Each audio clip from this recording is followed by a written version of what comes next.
in this case, when we say multi-cloud, it's often not actually one of the big three cloud providers that they're thinking about.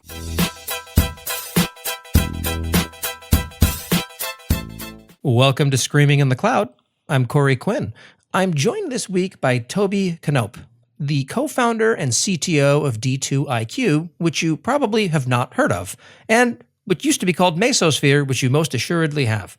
Tobi, welcome to the show. Thank you for having me. This episode is sponsored in part by my day job, the Duckbill Group. Do you have a horrifying AWS bill? That can mean a lot of things. Predicting what it's going to be, determining what it should be, negotiating your next long-term contract with AWS, or just figuring out why it increasingly resembles a phone number, but nobody seems to quite know why that is. To learn more, visit duckbillgroup.com. Remember, you can't duck the duckbill bill. And my CEO informs me that is absolutely not our slogan. Of course. So let's start at the, burning question that at least is on my mind, if not a bunch of other folks. Mesosphere was a company that everyone in the infrastructure space at least had a vague awareness that there was that thing over there. And last year, or I think it was last year, time is speeding up, the company rebranded. What was behind that? Yeah, so what's behind that is, in hindsight, it wasn't a very good idea to put a technology name into our company name, to be honest, because, technologies change over time. And we obviously started the company Mesosphere in 2013 around Apache Mesos. That was the core open source project that, we had been using, my co-founders and I had been using at Airbnb and Twitter. And we wanted to start a company around that to help every enterprise out there to adopt Apache Mesos. But very quickly, we actually started helping people with other technologies from the cloud native ecosystem. We help folks automate things like Kafka and Cassandra and Spark and build these data pipelines on it. And very quickly actually got involved in Kubernetes as well, actually in the first year when it was announced. And so, over time, the name Mesosphere as a company name became sort of a stumbling block for us because we always had to explain that, yes, we are the Mesos company, but we also do all these other things, right? We help you build data pipelines and we help you with Kubernetes too. And so it kind of became this anchor and we decided, it's maybe not a good idea to have a specific technology in our company name. And so we decided to rebrand and we wanted to pick a name that kind of expresses what we really do, what we help our customers with. And that is, we help them on day two. We help them be successful on day two and be smart about their day two operations. So day two in the sense of, the DevOps concept of day two. So the ongoing operations and maintenance of production systems. So that's what's behind that. You always could have gone down the path that I did, where I started with a newsletter last week in AWS, a consulting company that had no bearing on any of it, and this podcast, Screaming in the Cloud. There were 3 brands instead of 1, which means that whenever anyone asks me, so what do you do? My answer is always, well, it depends. Can you contextualize that question for me a bit more? It winds up effectively having to lead to down this weird path of branding things very differently. And then, of course, I started another podcast with a completely separate name on top of that called the AWS Morning Brief. And it's, at this point, I just sound like I'm professionally confused. Naming is hard, especially once you have a name that is no longer accurate in some ways, but it's something that people have a definite affinity for. You have brand recognition. I mean, we had a guest on previously from Palantir.net, which predates the terrifying Palantir in the Valley by about 10 years. And it seems like their tagline has become, "We're Palantir, no, not that one." That's lovely. Yeah, obviously, like you said, naming things is hard, and renaming a company is hard too. We built up a lot of brand equity over the years, and so what was important to us is actually that we don't give that up. And so the name Mesosphere actually lives on. It's now the name of our product family around Mesos. So name lives on. Just the company has a different name. So are you finding that, again, obviously from the time that you started Mesosphere back when was that? 2013. So we're Okay, almost forever 7 years ago, old. internet time. That's right. There have been some, let's say, upheavals in the infrastructure space. Back then, I would have, frankly, bet the farm on Mesos. It seemed like the right answer. A lot of the big shops were doing that. And today, whenever you suggest that to people, they look at you a bit strangely and say, yeah, if we're doing anything net new, it's probably going to be on top of Kubernetes, which I have a laundry list of complaints about. But I'm curious to get your take. How have you seen Mesos's rise and fall through the eyes of what you do for customers? Right. So, I think what we're seeing with Kubernetes is really the power of community. When I talk to folks and ask them, why Kubernetes, that's the thing that people most commonly mention. It's the community in the broadest sense, meaning there's a place online where I can go to learn about Kubernetes and related technologies. There's a place I can recruit talent from. There is people that want to have that on their resume. So, and obviously the community is so much bigger than any single vendor could ever be. And so, that's where a lot of innovation happens, and innovation happens much faster in that community. So that's really the most common reason we hear. Mesos started as a abstraction layer for large compute clusters. And, while we do a lot with Kubernetes now, and we have an entire product line around it, we also still have our Mesos product line, and it is still the platform of choice for those large scale deployments. So we have customers with hundreds of thousands of nodes in production, and they're running Mesos, and they will be running Mesos for a while. So it's really a best tool for the job kind of situation, right? If you're a small shop, you're getting started with cloud native, you have maybe a 10, 20, 30 node cluster.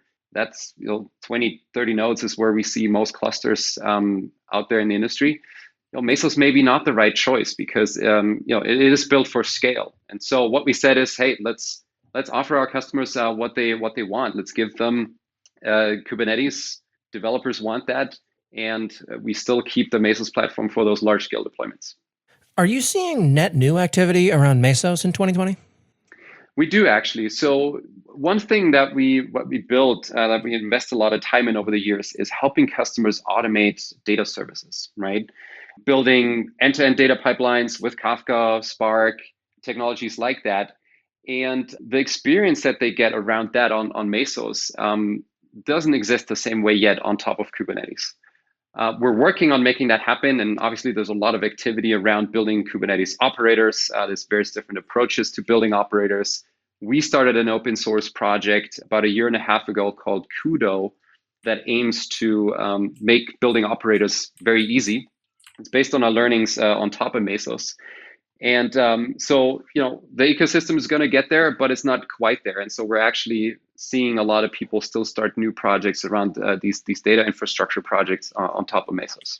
It's interesting you bring up releasing open source offerings around, I guess, anything in the infrastructure world. I mean, lately it seems that there's been a bit of a pretty persistent narrative around the danger of open source as a business model, because then someone like AWS comes in and launches effectively what you do as a managed service. Is that something that's currently on your threat radar? Is that something that you don't see as being particularly credible, or am I missing something entirely?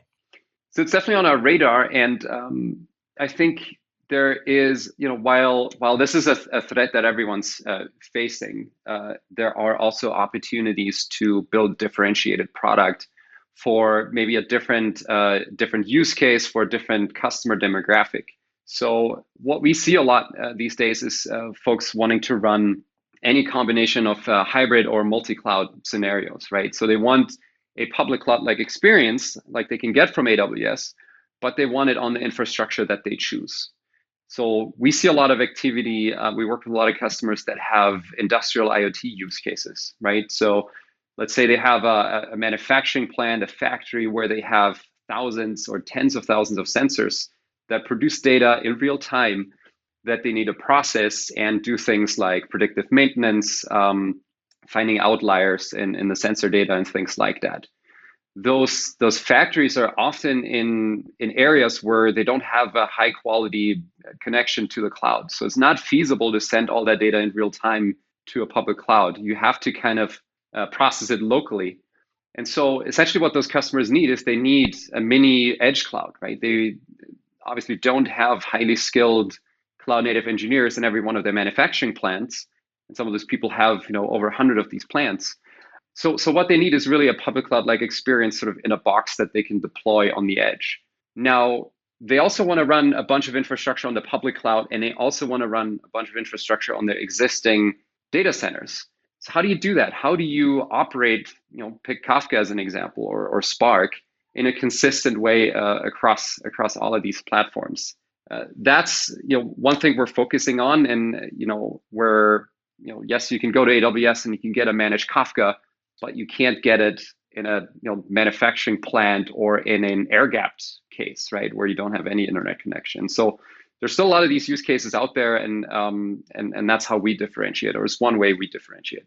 I've always said that one of the most effective attack ads that you could come up with about running Kubernetes would be to send someone who's considering it to a 3-day Kubernetes workshop. And by the time they come back, they will understand that here be dragons. And that has sort of continued to be the case as far as talking to anyone who's doing anything at significant scale in the Kubernetes ecosystem is just the sheer level of abstraction built upon abstraction that fundamentally turns into something that is incredibly difficult and opaque to understand what's going on underneath the hood. So it's not the day one experience, it's day two experience, as you alluded to earlier in the recording, that once you have something running and then you see a degradation or an intermittent failure, it becomes super challenging to figure out what's causing that issue and why.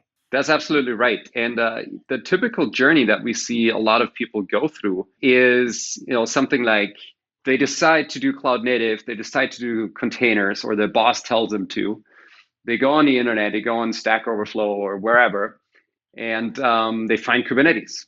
They try it out, they download it onto their laptop, and have a great experience, right? The first touch experience with Kubernetes is really great. You can get a container up and running quickly, or get your guestbook example up and running quickly. And so too many people assume that putting it in production is going to be a similar experience. And the first common mistake we see is that people assume that Kubernetes is all they need, that Kubernetes gives them all the tools that they need to put a container stack into production at an enterprise. And that's just not the case, right? You need a bunch of other tools from the cloud native ecosystem around Kubernetes. You need a monitoring stack, you need logging, you need networking, load balancing, all of those things. And because people kind of take this fairly agile approach where they try it out, and then when they hit a wall, they figure it out, right? Let's say I start a container and a stateless container, and that's a great experience. Now, I need to add state to it. How do I do that? How do I get volumes? They kind of take it step by step. And that's where we see a lot of cloud native projects failing, is because, like you said, at some point they face the complexity and they're like, oh, wow, there's actually a lot of things that I hadn't thought about. What we like to do there is make sure that people are educated about that, right? So that we say, hey, when you need to go to production, these are all the things you should pay attention to. Make sure you have proper monitoring, make sure you have proper logging. You need a networking layer and so on. And that's part of what we teach in our Kubernetes trainings too. So we do these free trainings in the field in various different cities in the world to just highlight these problems, because, like you said, a lot of people just aren't aware of those. Here at the Duckbill Group, one of the things we do with, my day job is we help negotiate AWS contracts. We just recently crossed $5 billion of contract value negotiated. It solves for fun problems, such as, how do you know that your contract that you have with AWS is the best deal you can get?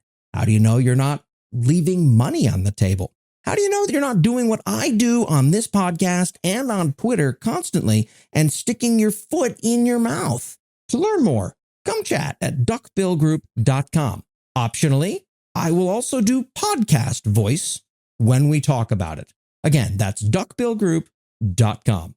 One of the, arguments in favor of Kubernetes historically has been the hybrid story, which I'm sympathetic to, and the multi-cloud story, to which I am slightly less sympathetic, in that it's on paper it looks fantastic. In practice, it means that you're not just dealing with one cloud provider's deficiencies, you're dealing with all of them. And that's been a recurring subject of some debate on this show for a while now. Where do you stand on the idea of multi-cloud as a best practice? Yeah, it's one of my favorite topics. So I think multi-cloud is where everything is going to move. to me, multi-cloud, it also includes hybrid, because every large enterprise has massive workloads that they want to keep on-prem for various reasons, whether it's they want to protect their data or whatever. And at a certain scale too, actually running your own gear becomes more cost effective too. So I think ultimately every enterprise is going to be there. Now, the reasons for why they want to do multi-cloud vary.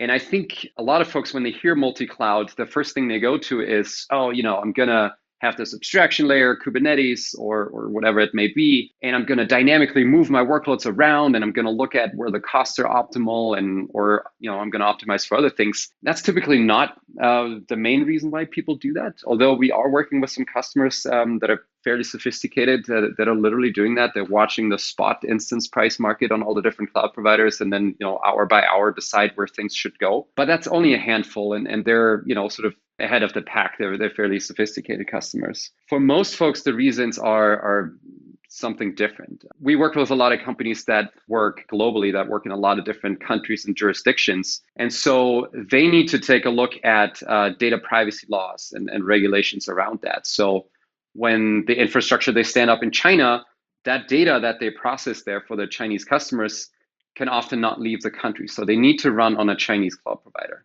They may be operating in Europe, so they need to run on European infrastructure and within Europe in each country. And so in this case, when we say multi-cloud, it's often not actually one of the big three cloud providers that they're thinking about. It's maybe some fairly small infrastructure as a service provider in one specific country that they need to run on top of for these data privacy reasons. And so in this scenario, multi-cloud makes a lot of sense, right? Because you want to architect your stack once, you want to build it on top of an abstraction layer like Kubernetes, and then be able to stand that up in multiple countries on different IaaS for those reasons. That's a common one that we see. Obviously, that's with companies that act globally, that are working in a lot of different jurisdictions. Another reason we see for multi-cloud often is that they want to handpick certain cloud provider services that they like, right? So they may want to go to provider A for their machine learning stack, and they want to go to provider B because they have the better managed databases. So it's more those reasons, I think, not so much what most people go to immediately, which is dynamically moving the workloads around. And the dynamic movement of those workloads seems to be what people put up as, oh, it would be great to be able to magically deploy our entire application anywhere we need to at any point in time. Right. Yeah, except data gravity always makes that a bit of a challenge. That's right. The joy of trying to get even that baseline fundamental consistent experience working between two providers, even when one of them is on-prem and you control virtually every aspect of it, is non-trivial. An argument I've enjoyed for a while now has been, great. Take your provider, your primary cloud provider, whichever one it happens to be. I don't care. You probably care. I don't care. And try and go multi-region. Be able to span to multiple regions of the same provider and see what breaks. It's a good baseline story for the things you're going to have to start thinking about and then some when you start going multi-cloud. Now, there are workloads that justify that level of work and experience and stress, but it's certainly not, I'd say, worth an awful lot of companies' time and effort to do it. Yeah, you're absolutely right. That experience is very similar to what you're going to have to do in multi-cloud. And there's one more use case I forgot to mention earlier, and that is people in certain industries that are regulated, they actually have to go with multiple vendors. They have to, for regulatory reasons, pick two or more cloud providers, and so that they're kind of forced to do that. One of the main things you're going to have to build your own, or it's actually something we help our customers with, is replicating your data, right? Like you said, data has gravity, and so the people that we see that are successful at doing multi-cloud or multi-region, they do things like using Kafka to replicate their data, or using Cassandra to replicate their data asynchronously between different infrastructures. So that's not something the cloud provider offers, but we help folks manage Cassandra, manage Kafka, so it makes that a little easier. So tell me a little bit about where you came from. Most people don't decide to spring fully formed from the forehead of some ancient god in the forms of a co-founder of a company in the infrastructure space everyone has heard of. Where were you before Mesosphere, if there can be said to be a time before the Mesospheric era? There is definitely a time before the Mesospheric era, yeah. my exposure to the internet and infrastructure and HA basically started as a teenager. So my co-founder Flo Liebert and I, we grew up in Germany in the same town. And when we were teenagers, we started building websites and we started building some adventure games and things like that. So we knew how to build websites. And we grew up in a fairly small town, 50,000 people. And this was, the late 90s. And even in that neck of the woods, companies started to hear about the internet. And so they're basically wondering, what this thing is. Someone told them, hey, you need to be on the internet, you need to have a website, and you need to have an email address as a business. But they had no idea how to think about this and how to approach it. And at the time, it was really hard to get a website because you basically had to work with 3 different companies.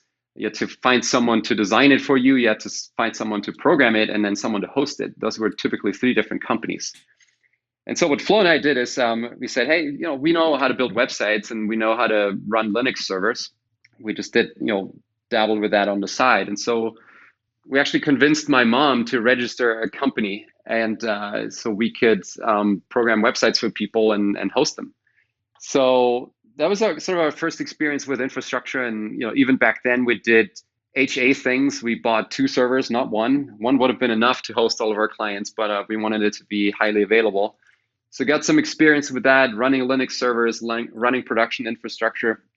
And then, when you grow up in Germany or anywhere outside of Silicon Valley and you're in tech, then you hear the stories, right? You hear about Silicon Valley. And I've always imagined it to be the super futuristic place. And I kind of wanted to check it out at some point. And so in college, I found an internship at the startup down in Redwood City and joined them for 3 months and help them build their website in PHP and Ruby on Rails at the time. So that was my first exposure to Silicon Valley, and I just loved the energy, the people that are full of ideas, and the speed at which things get built. And so after I finished college, I joined that same company where I did that internship, worked full time, and built the infrastructure there, built the website.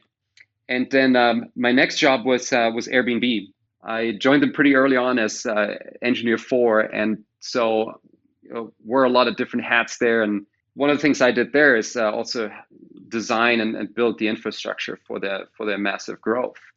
Hired the engineering team and did some machine learning work there too. That's my other passion besides infrastructure.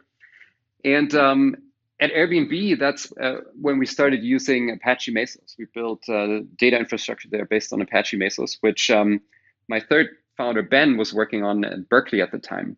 I should mention Ben and Flo and I, the 3 founders, we've known each other for a long time. Flo and I grew up together, and Flo did a student exchange and stayed with Ben's family in high school too. So we all love computers. We talked about Mesos, and that's how Twitter and Airbnb ended up using Mesos. And to us as the people running the infrastructure there and the people with the pagers that would go off at 3 a.m. sometimes, Mesos really felt like magic. It was a 10 times better solution because we could automate a lot more things and the pager wouldn't go off as much in the middle of the night. And so that's when we decided, hey, this is a great opportunity to start a company, because the problems we were solving there with automation, they were not unique to Twitter or Airbnb or any Silicon Valley tech company.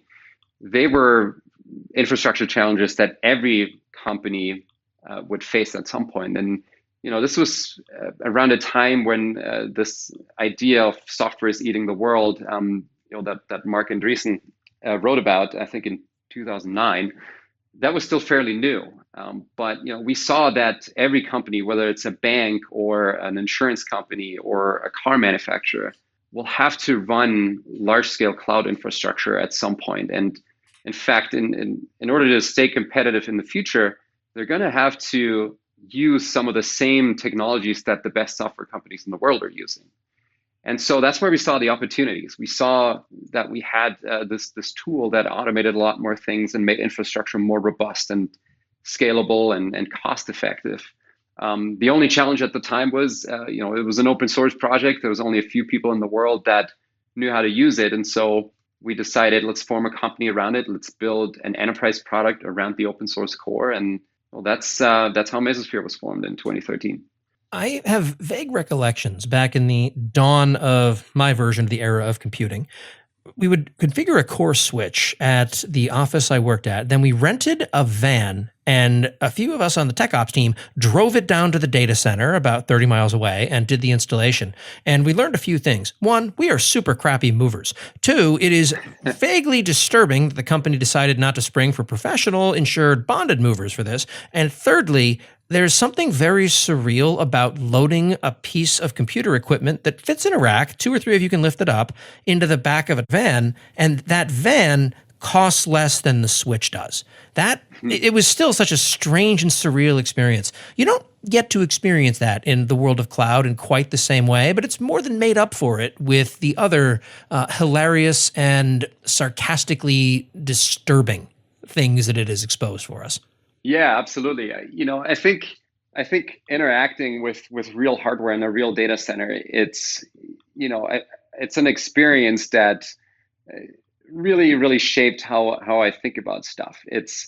And one big way is that always expecting failure, right? Because I could tell so many funny and partially funny, partially painful stories of things that went wrong in the data center, in the physical world, that I think what that taught me is to just expect failure always. Everything can fail at any point in time, and then when you build software, even if you build it on top of a bunch of layers of cloud computing, you have to expect that, and even in the cloud, machines will fail, and you get that email from AWS that says this instance is now broken.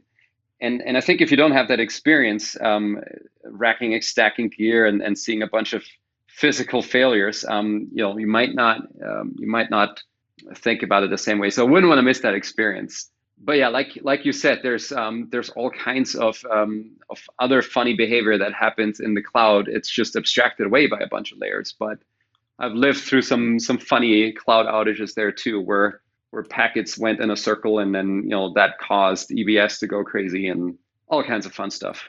Oh, the cascading dependencies are always the stuff of legend after the fact. And it makes sense in hindsight. Every failure does to some extent. But when you're in the middle of it, you're wondering if you've lost your mind, if the old rules no longer hold, this behavior is completely inexplicable, what happened. And I guess figuring that out and living through that a few times is really, I think, the best way to learn to approach those things in a more methodical way. But oof, some of those early failures were not fun. Right. Seeing aspects of that manifest in cloud environments is absolutely something that is definitely reminding me that old things are new again. That's true. And one thing we shouldn't forget too is that by using these cloud services, you give up a lot of control too, right? Because when things do fail, there's only so many things you can do, right?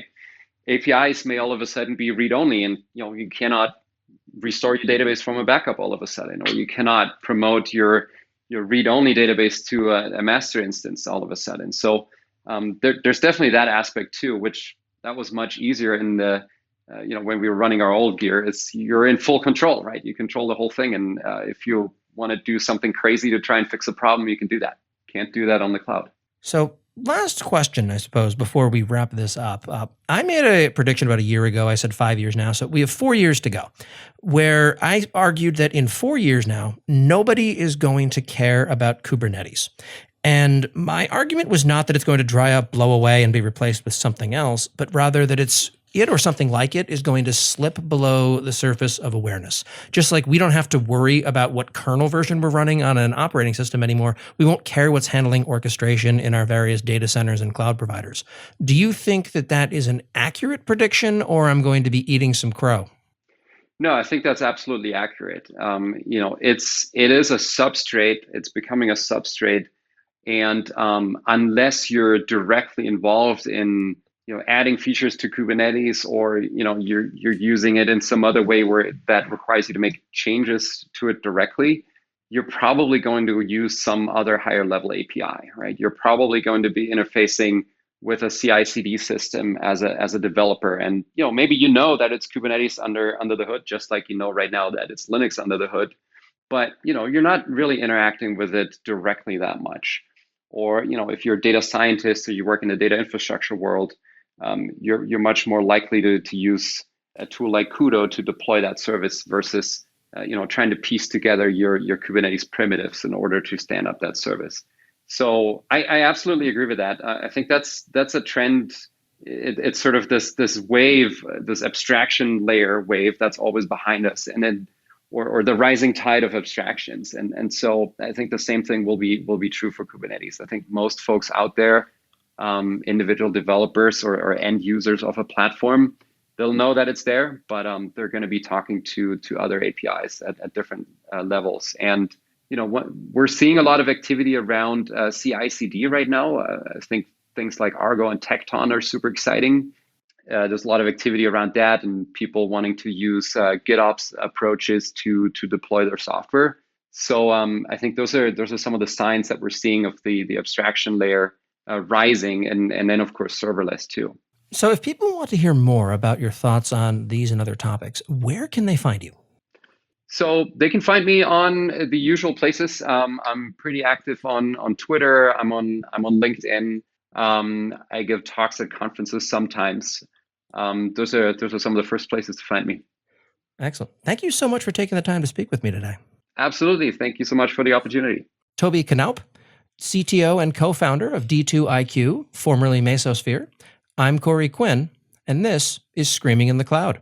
If you've enjoyed this podcast, please leave it a great rating on Apple Podcasts. If you hated this podcast, please leave it an even better rating on Apple Podcasts.